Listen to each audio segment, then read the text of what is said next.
Bonjour à vous. Alors j'ai tiré la deuxième question du bocal à questions. Qui n'est pas si évidente que ça, donc je vais essayer d'y apporter mon ressenti, mon approche, en tout cas de vous parler en fonction de ce que j'en comprends et de ce que je ressens. Alors, je vais la détailler un peu. Le toucher est un acte tactile, mais aussi mental. Que ce soit un massage, une caresse ou une étreinte amicale, le geste est vide s'il n'est pas doublé par la présence spirituelle. Faute de mieux, parfois on s'en arrange. Je suis à l'aise avec le corps, mais très réservé personnellement. Comment joindre les deux?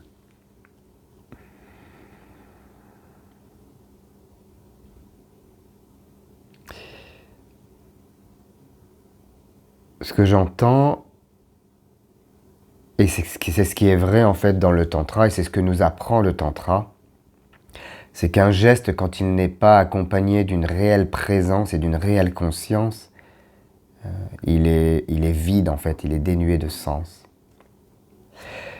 Je pense pas qu'il faille forcément qu'il y ait une présence spirituelle. Alors moi j'y amène de la spiritualité dans le tantra, puisque de toute façon c'est une voie spirituelle, et j'aime bien associer le toucher, le massage et même la relation sexuelle à la spiritualité. Mais j'ai juste déjà envie de dire que un geste, quand il est dénué de présence et de conscience, quand on n'est pas présent, quand on n'est pas conscient au geste, à la caresse ou à l'étreinte que l'on offre, tout ça est dénué de sens.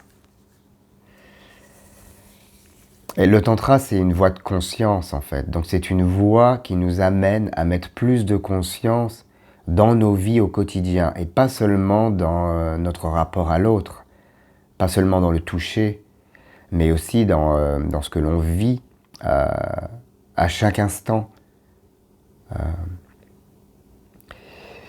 Et l'idée, pour moi, du tantra, c'est d'amener de la conscience dans ce que l'on ressent et dans ce qu'on traverse, pour que l'on sorte en fait de ces états de stress et de tension dans lesquels on se situe. Plus on est détendu dans nos vies, plus on est heureux. Et comment être détendu, si ce n'est en amenant de la conscience dans le corps pour être exactement présent à ce que l'on ressent.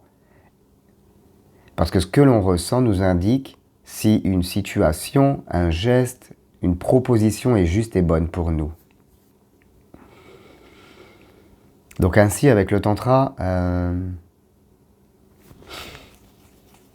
si j'amène plus de conscience dans ma vie, si je suis plus à l'écoute de mon corps par cette présence et cette conscience, alors je vais amener plus de douceur, plus d'amour, donc moins de stress, moins d'angoisse et moins de tension dans ma vie au quotidien.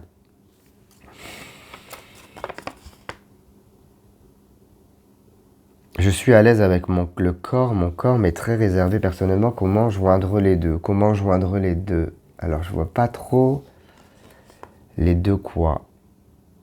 Comment joindre les deux? Peut-être le toucher et la spiritualité, le sexe et la spiritualité.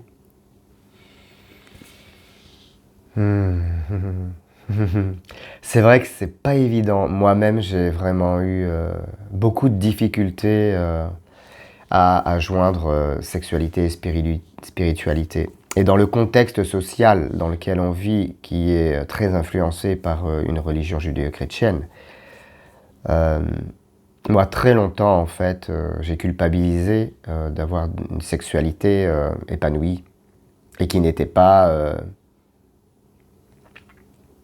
forcément celle que la société avait envie de nous inculquer, puisque je suis d'orientation homosexuelle. Et très longtemps, en fait, j'ai été en dualité, moi. Du coup, c'est vrai que je parle de mon expérience. Et très longtemps, j'ai été en dualité. Parce que j'étais un être spirituel, J'ai toujours cru à cette spiritualité, au fait qu'on soit plus que des êtres humains, à cette énergie, au fait qu'il peut y avoir d'autres vies, en fait, d'autres mondes, et que le monde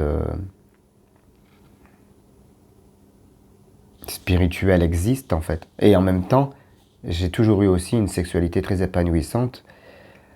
Et très longtemps, en fait, j'étais dans la dualité parce que j'avais l'impression que je ne pouvais pas m'épanouir sexuellement, être heureux sexuellement et en même temps avoir une vie spirituelle. Et comment joindre les deux? Eh ben, le tantra. Puisque le tantra, lui, il ne diabolise pas en fait la sexualité, il n'en fait pas un obstacle, un frein à la spiritualité. Et c'est ça qui est chouette, c'est ça qui est bon avec le tantra en fait. C'est qu'il nous permet en fait de remettre de la conscience sur ce qu'est la sexualité et de ne pas la brimer. Et du coup, de pouvoir vivre une sexualité spirituelle en fait, une sexualité sacrée. Sacré, ça veut dire en fait, quelles que soient vos pratiques, quel que soit ce que vous aimez dans la sexualité, pour moi, rien n'est sale, rien n'est à rejeter et ce n'est pas un obstacle à la spiritualité à partir du moment où ce que l'on fait, on le fait en conscience et en présence. Et ça revient, ce que disait cet homme sur cette question, hein. Un massage, une caresse, une étreinte amicale, le geste est vide s'il n'est pas doublé de la présence. C'est vrai, votre sexualité sera vide si vous n'y mettez pas de la conscience et de la présence, si vous n'êtes pas pleinement dans l'acte.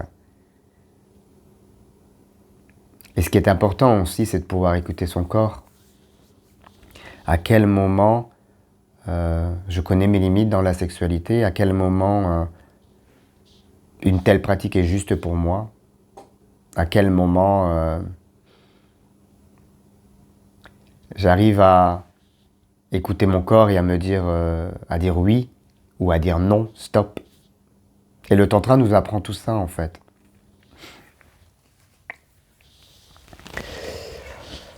Là, je lis sur cet homme qu'il est très réservé personnellement, en fait. Le tantra nous permet aussi de se libérer, en fait, de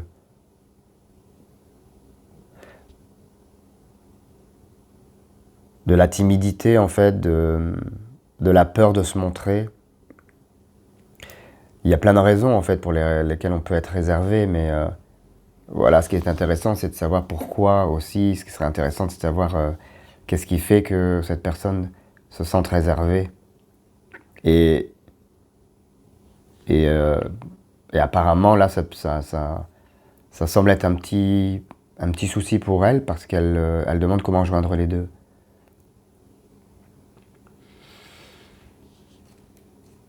On a le droit d'être réservé, on a le droit d'être introverti, on a le droit d'être timide. À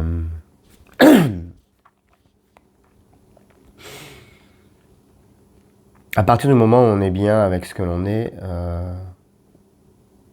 et que ça ne nous fait pas mal, alors pourquoi vouloir le changer? Si on ne se ment pas en fait, si on est vrai avec nous-mêmes.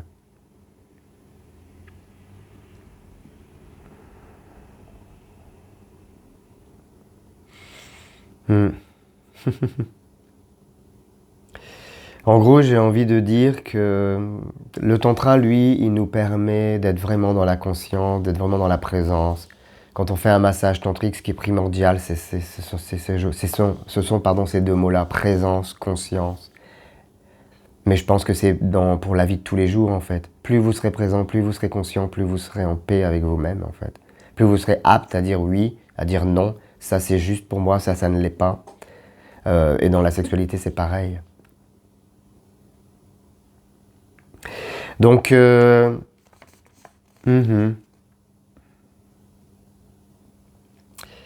autant soit faire que peu pour éviter que le geste ne soit vide, dans tout ce que vous vivez. Amenez-y de la conscience et de la présence. Soyez pleinement conscient, soyez pleinement présent à ce que vous vivez, à ce que vous êtes. Et si c'est pas évident pour vous, alors à ce moment-là, vous pouvez faire du tantra, vous pouvez participer à des stages avec moi ou avec d'autres. Hein.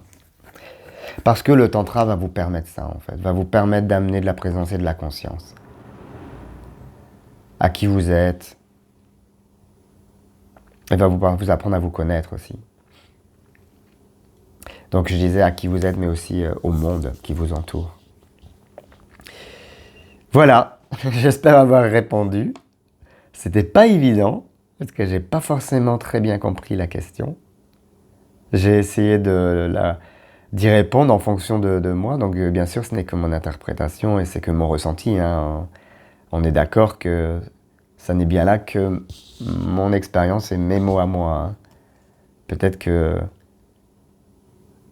vous pensez autrement ou